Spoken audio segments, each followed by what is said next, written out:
Everybody. Thank you so much for joining us this evening. My name is Jenny, and I am the CMO of Project Glimmer, and so excited to have everyone here with us this afternoon.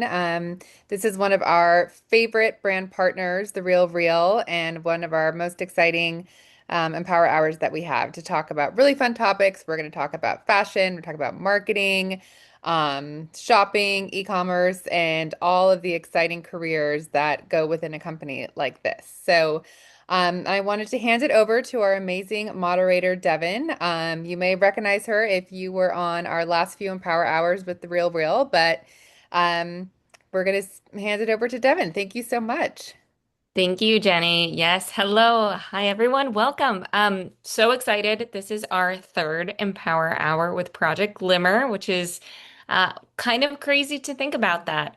So for those who haven't been part of the Empower Hours with the Real Real before, my name is Devin. I'm a part of our product team, which is in the technology organization here at the Real Real. Fun fact, we say here at the Real Real TRR. So if you hear us saying TRR, you're part of the in crowd. It's just part of our lingo. So you may hear that part of today's call. So I've actually been part of TRR for over 7 years. I have also been part of our Women's Employee Resource Group leadership team, which gave me the opportunity to connect with some amazing women here at the Real Real and also with organizations like Project Glimmer. So I couldn't be more excited to introduce you to some other amazing women here at TRR. Before we jump in, maybe not everyone knows what the Real Real is, and so wanted to share a little bit about who we are. So we're a consignment-based marketplace for luxury goods that are authenticated by experts. This means our users can buy and sell their items through us and extend the life cycle of fashion goods. We believe more people should have access to beautiful luxury items. Why not? They should be able to maximize their investment in these items, and that the best pieces can last decades. They don't have to be thrown away when the season is over.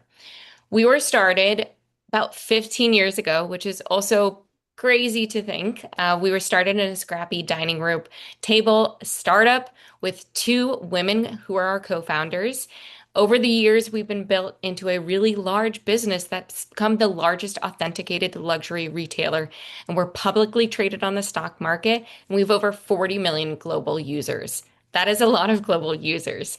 We're guided by our values of expertise, sustainability, love, empowerment, and we currently have over 16 retail stores and counting where our consigners can bring in their items to sell with us, and shoppers can also pick up a new piece in real life. So, we're proud to have kept 50 million items and counting in circulation since we were founded over 15 years ago.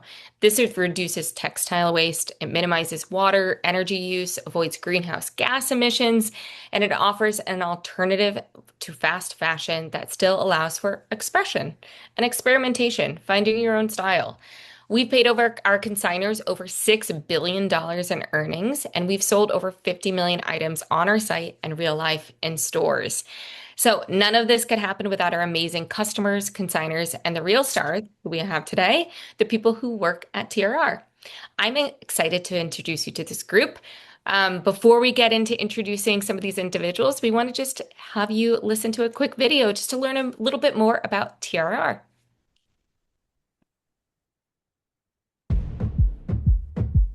The RealReal has created the premier marketplace for luxury consignments. You know the luxury consignment and consumer experience isn't just buying designer items, but also recirculating them.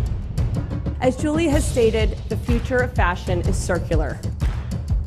The team at The RealReal is second to none. Every employee is an innovator. That is The RealReal.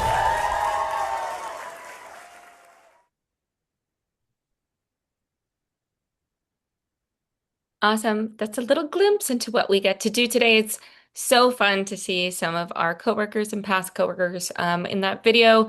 But we have some amazing folks that are here at TRR continuing to make this dream come alive. We wouldn't be who we are without them. They are creative, hardworking individuals who are behind the scenes. These women have their own interesting stories of how they got here, and they're really showing that there's no defined path to finding your way. So let's chat with some of our panelists, see and learn how their creativity, passion, hard work can create a career Mhm. path that you would never Hi. expect. Can I go get the keys to the bathroom, please? So Thank you. awesome. I'm going to pass it off to our panelists to give 20-second intros and just give us a little bit of a taste of who we get to meet today. Hi, everybody. I'm so excited to be here tonight. My name is Dory Goodman. I work in sales enablement for the RealReal. I'm originally from the Philadelphia area. I lived in New York City most of my adult life, and now I live in North New Jersey. Last week, I actually celebrated 9 years with the RealReal, and I can't wait to dive in with you tonight. Hello, beautiful people. My name is Lyric Williams, and I am the Retail Marketing and Sales Enablement Strategy Manager here at TRR. It'll be 1 year for me next month. Like Dory, I'm originally from Philadelphia, but I have lived in Los Angeles for most of my adult life. And I'm so excited to get to speak to all of you today. Hi guys, I'm Rachel. I'm also really excited to be here tonight. So thank you for having us. I have an interesting position. I work with our creative and our business team, and I interpret our business needs in creative ways. And I'm excited to dive a little bit deeper into what that looks like at the RealReal. And I have been here for about 7.5 years. And Devin, I will pass it back to you. Thank you. Awesome. So we obviously want to hear a little bit more about each of these individuals. So I think we're going to start with Dory. And I have to admit, I'm also a native from outside of Philly. So I just want to say go birds for, my folks here. But Dory, please, let's hear your principal sales enablement partner. I get the pleasure of working with you nearly every day at TRR. But for those that don't have that pleasure, what does your day-to-day look like? Tell us a little bit about your role. Okay, so when you hear sales enablement, I did not know what that was when I first started, but I wrote down the definition to give you guys a very clear vision of what this department is. So, sales enablement is a strategic function that ensures that the sales teams have the right content, training, coaching, and tools to engage with their clients and close sales. Do everything that makes the sales team more efficient. That's like I write SOPs, which are processes. I help launch new rollouts, whether that's new tech, we're getting a new app, processes, tools, we're launching a new role, getting everyone to get on Slack. I teach, I'll train on new our rewards program, for example, and make sure that everyone has the info they need, whether it's through the newsletter or planning like sales all hands, different recognition programs. Sales enablement is essentially like the octopus, I like to say. So we like have our hands in everything, and we are talking to every single department in the organization and act as like the voice of the sales team. So I meet with all the different ladies you see on the call, plus more. And just an example of like what I'm doing today is right now I'm writing a massive playbook for the sales organization on just making sure that everything is super organized and that there's one good way to do everything. So that's just like one example of one thing I'm doing. But why I love my job is no 2 days are ever the same. And you're going to hear that like that's kind of a theme. Should I just go through my slide and my career path, Devin? Yeah, but before we go further, I have Okay. two questions for you. Yes. One, why is the sales team so important at the RealReal? Like, what do they even do? And two, what is Slack? Great questions. I think I just assumed. Okay, so the sales team, think about it as like reverse selling. So we're not concerned or sell it like thinking about you guys getting an end product. We're thinking about collecting the inventory. So basically the sales team, there's all different ways you can get your product to the RealReal. One of the biggest ways is from an at-home appointment. So we have people all over the country that can go into your home, go through your closet with you and help you decide what to sell, give you ideas on how much things are worth, and they take it all with them and send it off to one of our warehouses where we authenticate, we take photos of it, write the copy, we'll market it for you. Basically do everything that you guys are doing on Depop, but like start to finish, and then you just get paid direct deposit or check, or you can get site credit every month. So we're teaching people how to basically speak to people, get into their homes, and how to advise them on what's trending, what's not, what are you going to make a lot of money off of, and like what maybe you should hold off on, etc. So that's, and also like we have a whole team of people who just do this over the phone as well, because we can't physically have people in every single city, and some people don't want people in their homes. So we're basically trying to empower our sales team to try to help you, yeah, not be a hoarder, and give us the stuff you're no longer wearing that's just collecting dust, and then upgrade. And then your second question was, what is Slack? It's like GChat, DMs, instant messenger, just different ways to communicate because everyone's just communicating in all different ways. So now we've consolidated everyone to this one platform. It's just really easy to DM each other. Cool. And and we'll come back to you, Dory. We have so many questions for you. Before I let you go, what is your superpower? I would say my superpower is authenticity. So that's like one of our company values. And every year in all of my reviews from all my managers, that's what they always put as my strength. And I think that that is what has helped me throughout my career is just being myself and always speaking up for what's right. I think it's helped me get pretty far here. And I don't think I could work in a place where I couldn't be my authentic self. It's really important to me in every company I've worked for to be able to feel like myself and be accepted. And I can say 100% that I feel like that at the Real Real. Amazing. Thank you so much, Dory. We are going to talk so much more in a little bit. Until then, I think I would like to introduce our next individual from TRR, Lyric. Hi, Lyric. Hey, Lyric, do you want to tell us a little bit about what you do at TRR and what your day-to-day looks like? of course. So my day-to-day responsibilities include, but are not limited to, developing and executing retail marketing campaign strategies to really drive the new and repeat consigners at TRR. This happens through in-store signage that a lot of you may see when you go into clothing stores and there's signs telling you to download our app or 50% off.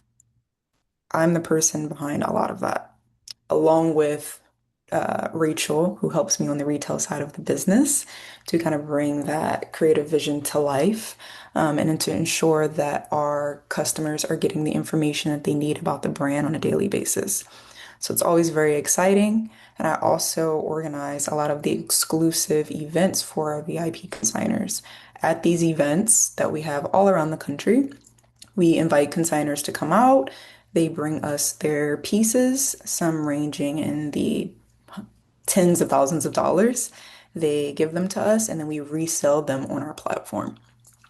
And I also execute the strategy for the emails that are sent to our consigners from the voice of our sales reps, which is on Dory's side of things. And I also provide her team with LMJPEGs, which are simply just images that are well designed that have all of the information that the consigner needs to know about our monthly promos or our events. And good question for you, Lyric, too. So our customers, we say consigners, but does Yeah. that mean they're buying, selling? Do we have both across our platform? And who do you work with? I specifically work on the supply side of our business, so that would be our consigners, but we also do cater to buyers, and that's another team that handles that. And are sometimes they the same person? They could be the same person. I myself am a consigner and a buyer at TRR. Yes. Awesome. Mhm. And tell me, how did you end up at the Real Real? I've had the pleasure of working with you for about a year, but I actually don't know how you ended up here. Yeah, so you want me to start from my high school years and how Sure, wherever introduction? your Yeah. story starts. So, I grew up in, I would say, a small suburb called Norristown in Pennsylvania, right outside of Philly. We moved there when I was 14. And I remember just being so business minded and so focused and wanting to make money at a very young age. So, one of my first side hustles actually at 17 was I would go to the local thrift stores in the area and in the city, and I would resell those clothes on eBay. A lot of you probably don't even know what eBay is or have just heard about it, but this is way before Depop and way before TRR. And I'm actually made a lot of money. I would do all the photography myself, all of the descriptions. So this is before AI. I was doing everything by hand. Um, and then after that, I realized like, okay, I really do enjoy fashion. Realized that I didn't necessarily have the interest to design clothes for the rest of my life, even though I was making like shirts and things like that and selling them. I knew I didn't want to do that forever.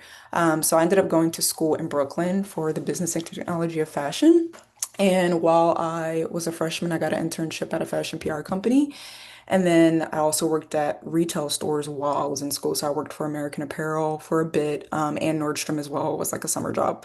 And then once I graduated, I went on to work for an international fashion retailer called Essence, and they're based out of Montreal, but they're global. And then when COVID hit, I applied as a retention specialist at a marketing agency. But during the interview process, they actually offered me a management position. So never play small and know your worth and show up as your full self because you never know who's watching you. And when you're open, you can allow life to pretty much bless you with all kinds of opportunities. Yeah. Awesome. Yeah. And what would you say? I know I asked Dory this question, but I think it's really interesting to hear from everyone what you think your superpower is. I am an alchemist, and my friends can attest to this. I literally can alchemize negative emotions into creative energy, whether it's a breakup or rejection, anything, and I can turn it into something beautiful. That is really beautiful and very cool. Well, we are Thank also going to chat with you more, Lyric. So we have our last panelist that we need to meet for today, Rachel. Rachel Hello. Glicksberg. Hello. Do you want to tell us a little bit about who you are? What does your Yeah, role look like? absolutely. And I forgot to say earlier, I am a New Jersey girl. I was born and raised in Hoboken, New Jersey, and I'm now in New York. So forgot to get that tidbit in there. And definitely happy to share a little bit more about my role. Um, So I am technically on our editorial team, and that is really focusing on the storytelling of the business. And it's an interesting position because, like I said earlier, it really works with our business team and our creative team very closely. And it's our job to really interpret the business needs and work with the creative team to kind of turn those needs into creative strategies. So pretty much everything you see on our website and the stories that are in our retail stores, I believe we're at 17 stores nationwide at this point, which is super exciting. We just reopened our West Palm Beach location. Lyric was working on that opening. Um, and really, all of the storytelling, we really try to have consistency between all of our channels, whether that's site, social media, retail, and I'm part of the team that brings those stories to life. And how we do that is we look at what our competitive landscape is, what are other competitors in the space speaking to, what are the trends happening on the runways each season, and more recently, what are the trends happening on social, on TikTok, on Instagram, and kind of marry all of those together and we come up with our strategy. What's really interesting about the clothing that we have on our site, it's all one of one. Unlike a Bloomingdale's or a Macy's, where the buyers do a buy each season, we are really nimble and we have such unique and one of a kind pieces. So it's been really exciting to kind of come up with creative solutions for that. Also, to kind of talk about my role, because I've been here for so long, I basically started in a role that's very different from what it is today. We have these edits on our site, and I would by hand kind of curate and style out each row. And kind of, I raised my hand and asked for more, and I now kind of started and lead our fashion partnerships program. I used to write about fashion before my role at the RealReal at Italian Vogue. So I pulled in some of those designers to do New York Fashion Week partnerships with us. And I started our upcycling program. So there are some items that come to us unfit for sale. And what that means is maybe there's a broken button or stain that makes it unsellable in its current form. So we've pulled in designers. We've also worked with students at the Fashion Institute of Technology to upcycle these pieces and give them new life because keeping clothes in circulation is our goal here. And then just a little bit about my background. I would say the only constant in my journey has really been disruption and change. I entered the industry wanting to be in magazines. My first job was at Lucky Magazine. I don't know if anyone remembers that because it folded and I was laid off. And then I went to Vogue Italia and was writing. And then I went to this place called Ten Corso Como. So I kind of had that primary retail experience. And then I kept in touch with someone from Lucky Magazine, and she was coming to the RealReal, and I raised my hand for that position, which is it's been 7.5 years later. So it's been an incredible journey. Devin, I'm not sure if you have any other questions. I can go into more details. I mean, I'd love, we're going to go into more details over the next, half hour or so. So any other color you want to add, but I also would love to hear what your superpower is too before we get into the questions. My superpower, I kind of think I just alluded to it in the sense that because the industry has really changed so much since I kind of entered the workforce. I think being nimble, and having perseverance, I think those are my two superpowers. It's quite fascinating to already hear about your career and hear what you do. It is so interesting and creative. And as someone on the complete opposite end of the spectrum here at the Real Real in technology, I quite envy what your day to day gets to look like. So amazing. Well, this is a little bit of an intro into who we're going to continue to talk about and talk with today. So yeah, let's get into some conversations with everyone. So. I'm going to start out with kind of a question I'm going to open up to everyone here. How did you find out what you were passionate about? I mean, everyone always says, what do you want to be when you grow up and follow your passion? So, how did you figure out what you were passionate about and how did that influence what your career is today? Anyone want to take a stab at that? I can Yeah, give I'll it a, go. I'd give it a try. Cool. Okay. Um, I think that my situation was a little bit more rare where I sort of decided what I wanted to do in high school and then I followed like I kind of created my path based on that. So some advice I got really early on was do what you love and like just keep following that and then it's going to unlock more and more things and then you'll be where you're supposed to go. So, I didn't have any like talents, but I would say if you have a talent, like capitalize on that. I wish that I did. All I knew at a young age was I loved fashion, I loved shopping, and I knew I was meant to be in business in some way, shape, or form. Um, so at the time, I researched like where can I study fashion? And there was like only 5 colleges at that time that had it. Now it's kind of everywhere, which is awesome. So I chose Syracuse based on that because they had a retail management marketing major, otherwise known as fashion merchandising. And I knew I was in the right place from there because the classes felt fun and like the best learning experience I ever had because I like loved everything about it. And then I would also say another piece of advice is take advantage of any on-campus resources. So I did like all the career fairs, the mock interviews, and I ended up having an interview on campus for Bloomingdale's. They had an executive training program, which I highly recommend. And then it was almost like a little college after college, and you were in a classroom, and it was like real life learning experience and on the job. I loved it. I stayed at Bloomingdale's for 5 years. And then from there, I kind of thought, like, what do I love about this job and what do I not love about this job? Because I could kind of feel after 5 years, I wanted something new and different. I had been promoted like 7 times, managing all different departments and working with people and getting to work with product. No 2 days were ever the same, which is like my theme. I like, doing all different things, not sitting at a desk. I ended up working in the denim department my last stint there. And then I realized that these girls that were working in wholesale looked like they were having a lot of fun. And that's what I decided I wanted to do next. So I met with like every denim vendor on the floor, trying to make connections. I ended up loving AG, if anybody's heard of Adriana Goldschmied, AG. Um, and I ended up going to work for them for 4 years after Bloomingdale's and traveling all over the country, working with buyers. It was an amazing, amazing experience. And one note I'd have to say on persistence is there was no job.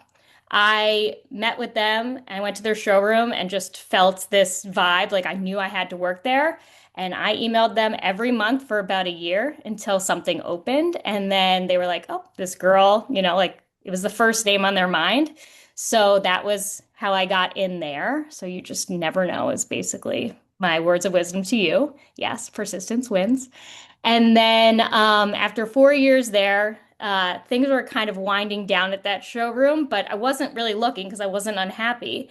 And I got a call from a recruiter one day, which I had connected with during my time at Bloomingdale's, and I was trying to figure out what to do. So, like, save all your connections. Network is another big piece of advice I got early on. Save everyone's information. You never know. They told me about the RealReal. It was 2017. Like, I had never heard of this company. And as soon as he started explaining it, I'm like, oh my God, this is the best parts of my job from Bloomingdale's that I missed, and the best parts of my job from AG that I loved into one. And I just knew that's where I was going to go next. And it all just felt like fate. And then now I've been here 9 years. I've had 6 or 7 different jobs here. And my other like fun thing to just add to this story, before I pass it, sorry for being so long-winded, is every job I've had at the Real Real did not exist before I got there. So I started off as a manager for New York City, the people that would go into the homes, and I managed a team of young college age graduates going into people's apartments, and it was awesome. There was no formalized training team or anything at that time, so I was like the first trainer. And then I just kind of worked my way up and to be a director, and like the rest is history, and I absolutely love it. But literally every job has not existed. So the point is, you just never know, and you always want to ask and keep putting yourself forward because nobody is going to like put you forward better than you. And you don't want to hide in the background and wait for something to happen. Like you gotta take it into your own hands if you know you want something, is that's my other piece of advice. So that's my career path in a nutshell. That was beautiful, Dory. I I love that. I already knew a lot of that from you, but I love hearing that again, and I hope that gives someone some inspiration here. So, Lyric, Rachel, any thoughts on kind of how you found out what you were passionate about and how that influenced your career today? Yeah, I know I went through my background already, so I'll just speak to the type of environment I was raised in. In Philadelphia, it is a very artsy city. Dory, everyone knows. So I was raised in an environment where art and culture, music and fashion were celebrated. My mom is a writer. My grandfather can play multiple instruments. So can most of my cousins and my uncles. So I think that they saw that in me early on, me wanting to dress up, me kind of wanting to perform for everyone and dance and do different things. And they poured into me. So whether it was getting me like drum lessons or guitar lessons or sewing classes, whatever it took, they let me try everything. And I say that to say, you can be resourceful. I know for a fact that my mother didn't pay for everything that she sent me to. So reach out to your parents, look on Google, check within your community to see what free or discounted classes are available in fashion because there are a lot of them. Trust me, I know for sure. And just try it out, lower your expectations, just be present and learn. You're at an age right now where you're just learning and you can absorb so much information. So yeah, I would say that just be nimble, be humble, and just learn as much as possible. That's really cool. I know that there was a question in the chat about, a lot of folks here are in high school and Mhm. how can they, and if they're interested in fashion, how can they learn? How can they get more involved? There's so many cool, exciting opportunities when you get to college, but how do you even get that head start? So that is really helpful advice, Lyric. Rachel, kind of how did you kind of find out what you're passionate about? Absolutely. Sorry, I was busy chatting in the chat. Yeah, I know there's Um, fun chat happening. I would say that even though I lived so close to New York City growing up, I mean, really just across the Hudson River, I maybe ironically didn't realize that fashion was a career. Um, I think my first love was art and kind of exploring that. I studied art history in college. Um, I think there's no surprise that I actually ended up in fashion because that was always my true love. And I think the way that I discovered that that was a career path was I did a lot of internships in college. Um, I worked at art galleries and museums, and I think I enjoyed it, but it wasn't until I had an internship at Marie Claire magazine. That was my first internship that I kind of felt like, oh, I think this is the pace. This is really the glove that fits. So I mean, I even had an internship at New York One where the whole summer I was basically saying like, "Hello, this is New York One. What's the scoop?" So I really tried on a lot of different things, and I really think internships are the way to do it. Really just keep trying and exploring and testing until you kind of find something that feels like a good fit. And I would say, even with that, it's like each role you're in, maybe even if you're switching within a company, you're getting closer and closer to really what you love and enjoy. So I definitely think exploration is the key there. I totally understand. I remember my first internship was in the Halston showroom in New York City in sales. And I realized I did not want to do sales, but I still liked fashion. And so sometimes it's even saying, okay, I am getting closer.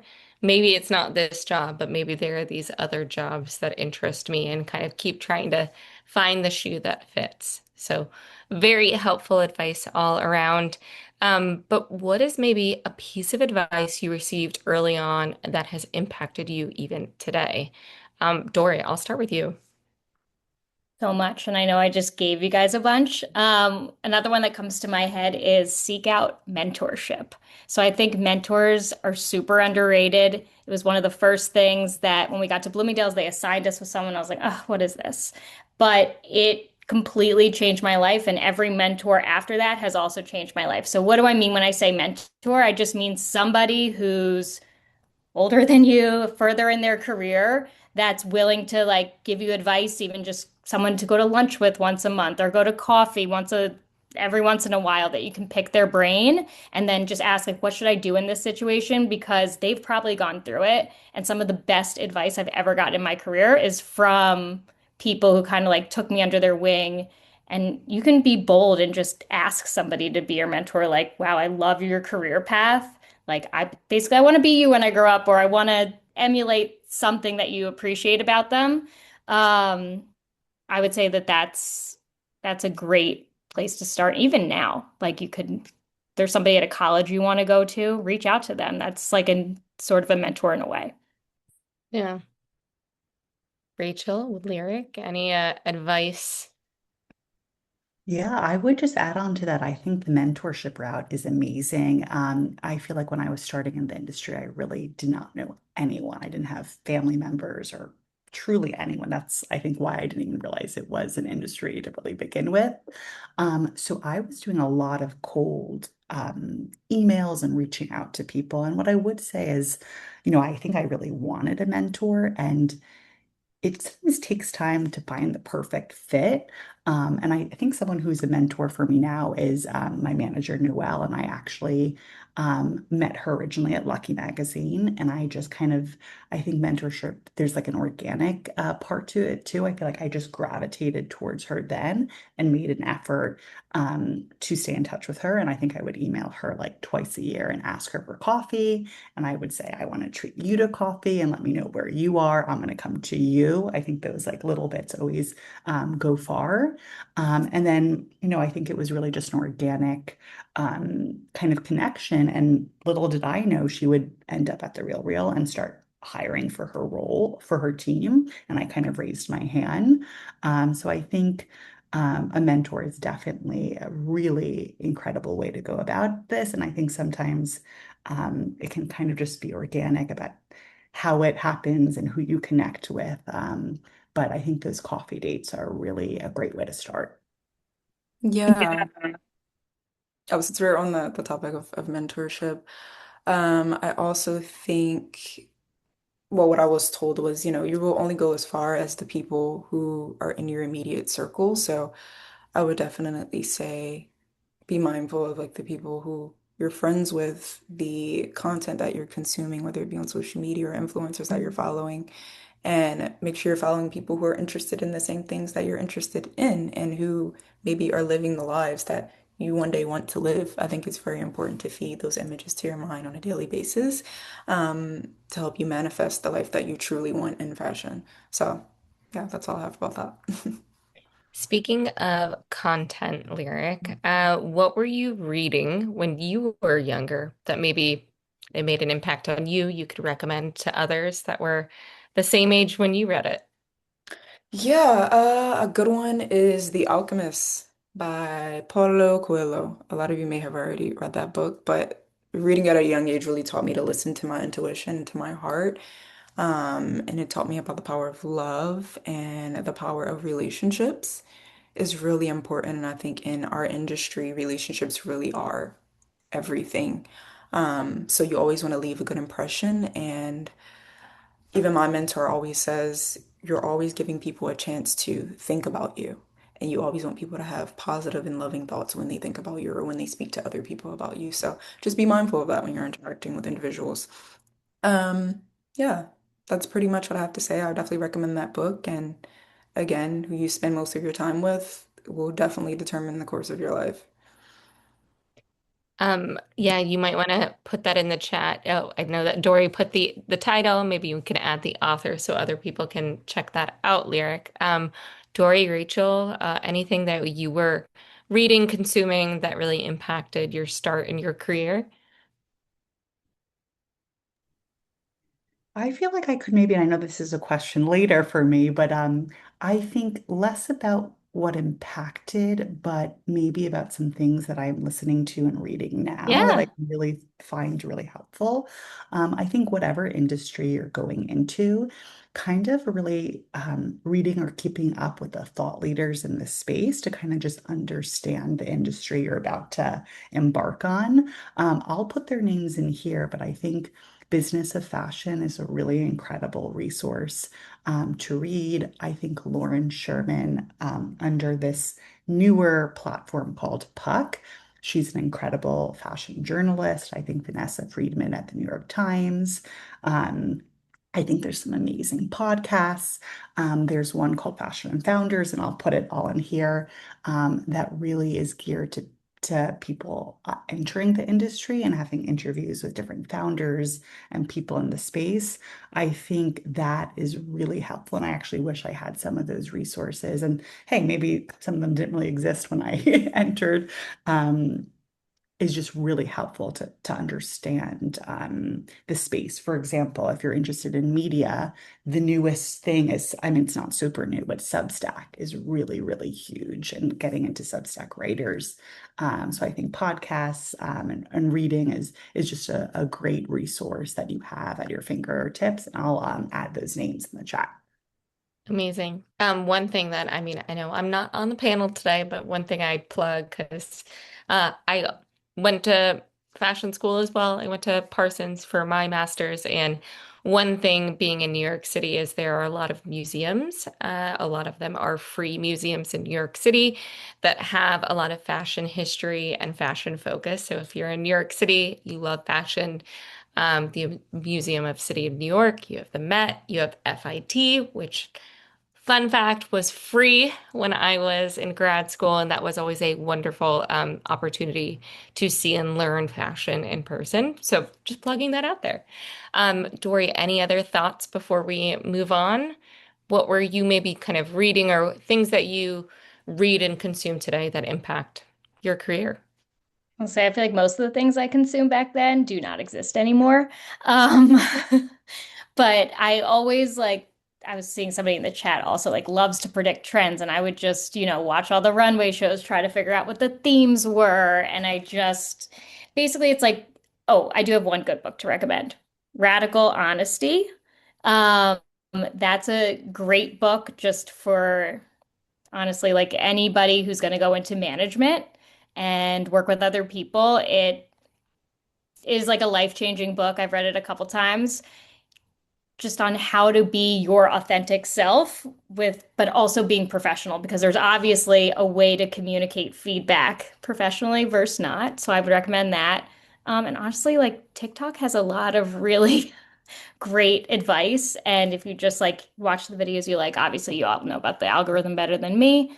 Um, so yeah, that's my rec. Cool.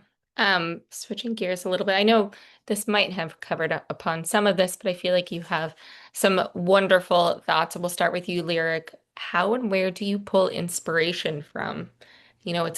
It's an AI driven world. We all kind of work in technology. We're in front of screens, but especially for you in a more creative position at the RealReal, how do you kind of take a step back from that? Yeah, I love to travel. I started traveling at the age of 10 years old, like my first trip out of the country. And I've been a travel junkie ever since. So being in nature is how I really get inspired.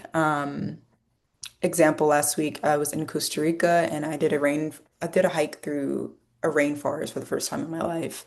And there were so many colors and different species of like plants and animals and sloths and frogs that were just so creative, and really inspired me in general to, write about them, take photos, just so many different things. So I think it's important to definitely go outside, touch grass, read outside, work outside, write outside, sketch outside if you can. Um, so many ideas will just come to you by just being in a peaceful environment. And nature is probably one of the few things that can't AI doesn't have control over, in my opinion. So I think it's a great source of inspiration on a day-to-day basis. Yeah. Maybe Tori, Rachel, where do you pull inspiration from? Yeah, sure. I'm happy to jump in here. I feel like I may have alluded to it earlier, but I definitely think I'm part of making this like basically a fashion Bible each season that probably is like 100 pages that covers all of the fashion weeks. It's actually a month. It's New York, London, Paris, Milan. So we basically make a Bible, and I definitely find a lot of inspiration from the seasons. I think there's a lot of inspiration happening from vintage and archival products and designers. I think Instagram and creators, a lot of social and TikTok and Substack, a lot of current trends I find inspiration from. And then I think just being in New York, like the streets of New York, there's so many incredible street style. So I think it's kind of um, a combination of a few areas that I get my most inspiration from. I love I them. would definitely agree. The streets of New York are one of my favorite places to get inspiration from, which is why I moved like to the closest New Jersey suburb possible because I didn't want to leave. Um, like creative inspiration is probably like your TikTok, your Instagram, and then just like every show on Bravo. But um, business wise, I would say I get my inspiration from the people I work with every day, and especially the sales team. They know our customer and our product honestly better than everybody or anybody else. And I love to just talk to anybody on the sales team, hear their ideas, try to figure out ways to be more efficient or do things even better and how to improve the customer experience. So that's really where I pull a lot of my inspiration is from the people I work with every day and the people that are in the field going into your homes and talking to the clients. Oh, I lyric. love that. I'm just putting this plug out there. My job sometimes doesn't it's not as cool as the women here. I have a largely non-creative job on the technology side, and I find that I have to dig into creativity and inspiration outside of that to fuel the non-creative side. For me, I do a ton of art and I do a ton of pottery outside of the real real. And so I find that it like feeds each other. When you feed that creativity and passion, you can still show up to be your kind of best self at work. And I feel like I'm able to, if I take care of myself and I kind of feed my soul, I'm able to show up and do a really great job at work. So amazing. Well, enough about me. We have some wonderful panelists here. I know that we're all here talking on this panel publicly. We have a lot of folks here. And also, public speaking isn't for everyone. Any tips from this group on maybe you've struggled with public speaking or you just don't like it, even if you are good at it. Any tips, advice? Maybe Dory, want to start with Okay, you? I got a lot of tips because this is definitely something I've had to master being in like such forward-facing roles where I'm training people all the time and teaching people about whatever the product is in every job I've ever had. So first, there was a required class I had to take in college. I was not happy about it, but it ended up being the best thing. It was a public speaking class. And what they would do is they would film you and you would have to then take the video, the VHS back, and watch yourself and then critique yourself and see how do you look to others. We had to speak about something we were passionate about, so I did a speech on Britney Spears. That was a very interesting time, but that really helped. And then the other thing that really helped is practicing in front of the mirror. I always tell new hires because they have to practice their spiel or their script, do it in front of the mirror or do it in front of a friend, and then like take the radical honesty back to figure out how you can get better. One other tip is growing up, I was a little bit monotone, meaning like my voice was just a little flat. So I have to really think about the inflection in my voice when I'm trying to story tell and train things. So it's not just like this. So one of my first bosses I ever had said, like, if you have an opportunity or something you're working on, like, don't be embarrassed about it. Like, tell everybody so that they can hold you accountable. So she would have us write, like, the thing we're working on. Mine at the time was getting over my monotoneness. And I wrote it on a post-it and put it outside the office door so that people would hold me accountable to be like, oh, you're being monotone again. And stuff like that just really helps with public speaking. And I think Lyric said this earlier, maybe in the chat, but like, if you're afraid of it or something makes you nervous, that's when you grow. And that's like going to be a pivotal moment in your life. So if it makes you nervous, do it. Get up in front of the crowd and, you know, the worst thing is it doesn't go the way you plan, but then it'll be even better next time and next time and next time. It's so valid. Lyric, Rachel, you both are wonderful at public speaking. Any other tips? Yeah, I would definitely say singing outside of the shower helps. Singing in front of other people, even just your family, you kind of it builds that confidence and helps, I guess, you project more. Learning new languages definitely helps. I'm trying to learn new languages right now, Spanish for one. That's been helping with my confidence when speaking publicly. And reading, that is number one. The more you read, the better your vocabulary will be, and the more confident you'll feel when speaking publicly. Yeah. I unfortunately Beautiful. don't feel like I have any huge tips. I really wish I took maybe a public speaking course, and maybe it's not too late, but I think I just was like trial by fire. I think the first time I public spoke, we were doing a partnership with New York City Jewelry Week.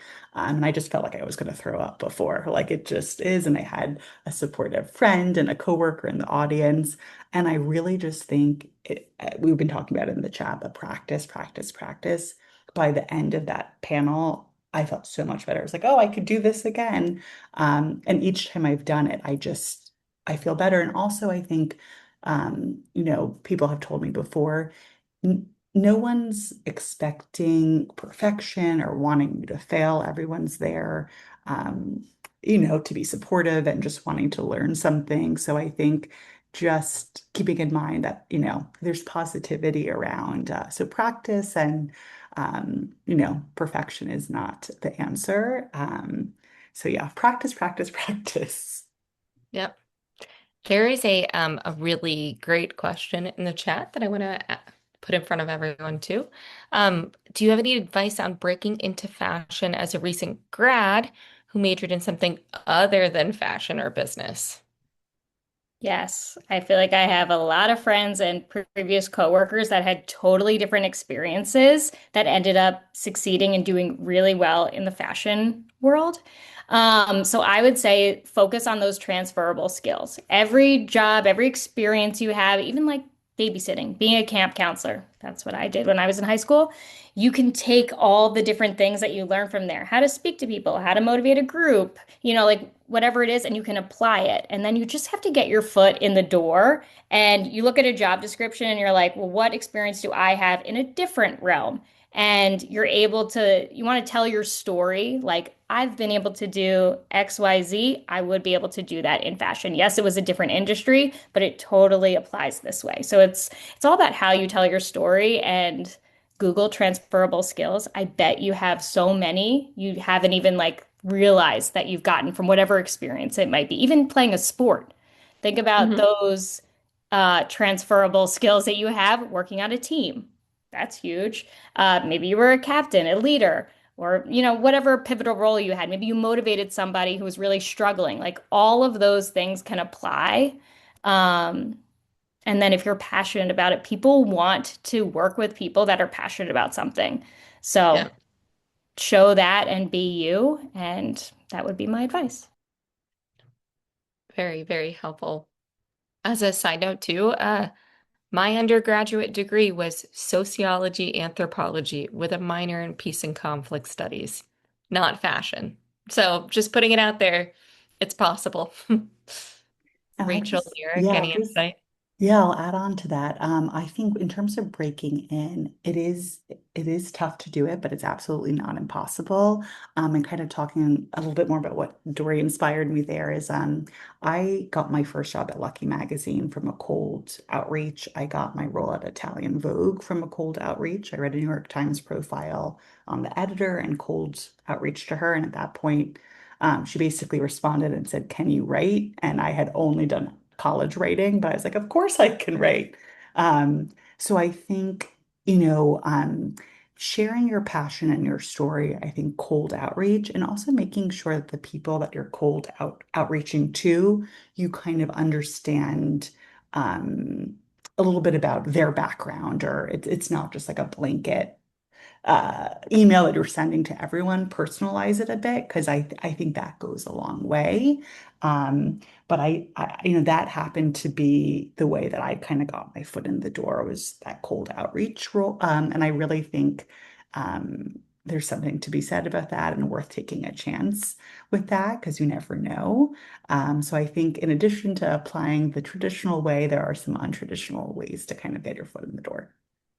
That's so helpful. Yeah, specifically for my role being in fashion marketing, I was able to seek mentorship from a friend who worked at Facebook at the time.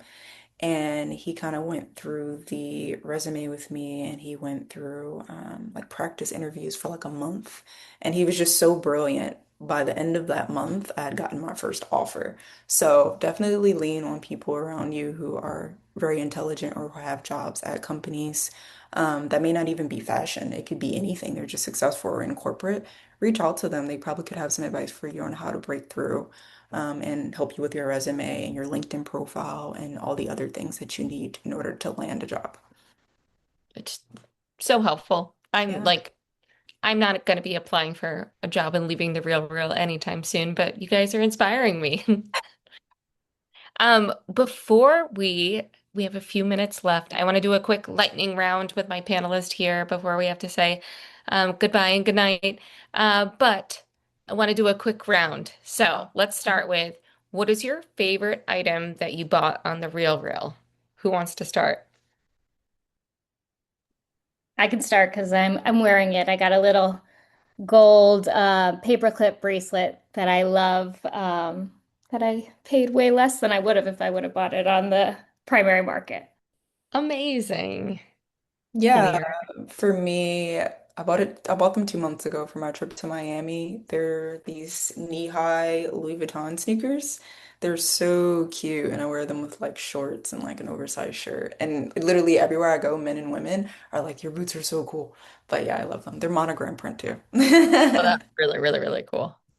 Okay, that's a very hard question because I'm a very big shopper and I'm a very big consigner. And one part of my role and my team's role is that we have a section on the site called Editor's Picks, and we basically go in every single day and look through thousands of SKUs before it launches and add our Editor's Picks kind of tag on there. It's a great way to shop. So I am constantly seeing the best of the best before it goes live. So it's very, very dangerous. And my team were big shoppers. But I would say probably, I don't know if you can see this, but I got this ring at the RealReal. It's a brand called Wake. I have another one that I got for my first job out of college at Lucky Magazine. The designer is a friend of mine. And I happened to see one of these on the RealReal and I wear it every single day. And I wore this ring for like every day for 10 years. So it's special because it's kind of like a second skin now, but I have done very well. So I have a lot of favorites. I love that. Last kind of lightning round question before we hand it off. What advice would you give to your teenage self? Everything happens for a reason. Just you got to just trust and just keep doing what you love, and it's going to lead you to where you're going to be. Yeah, for me, it would be slow down. It's just slow down. I'm telling you right now.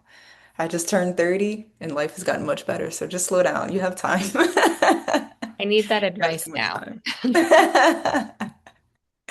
Yeah. Rachel? Yeah, I would say kind of what Dory was saying, and Lyric as well. I think trusting the process. I think I was a little anxious about like how everything would turn out, or maybe seeing some people's career paths that I really admired. And there's definitely not just one way. And I kind of think, you see someone's and like everyone has their own journey. And I think enjoying that ride a little bit more. I think I was a little bit more on the anxious side, and I've met so many incredible people and have really had a great time along the way. So maybe just kind of taking it easy, and it's all everything will work out.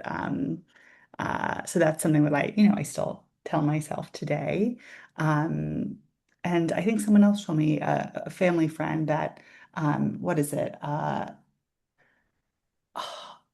Good luck favors the hardworking. So I think just working hard too and putting your head down, I think those are all things I think about often. Amazing. Well, thank you so much, Lyric, Dory, Rachel. It's been a pleasure. I know I get to work with you, some of you every day, some of you every so often, but it was maybe my favorite time seeing all of you in one place. So I will see you at work, but I want to thank everyone for joining us all here, and listening to us at the Real Real. So I'll pass it back to you, Jenny. Great. Thank you so much. Thank you, Devin, for leading this conversation. And to all of our amazing panelists, this was such an inspiring and power hour. I loved all the conversations about mentorship, networking. So, to everyone on the call, just a reminder to make sure that you connect with all of our panelists on LinkedIn. Danielle has sent out all of their profiles, but this is a great opportunity. And if anyone is interested in being matched up, for a mentor session, feel free to email Danielle directly and she can help get that set up for you. So, thank you all again, and we hope that you have an amazing rest of your evening, and we'll see you next time. Thank you all.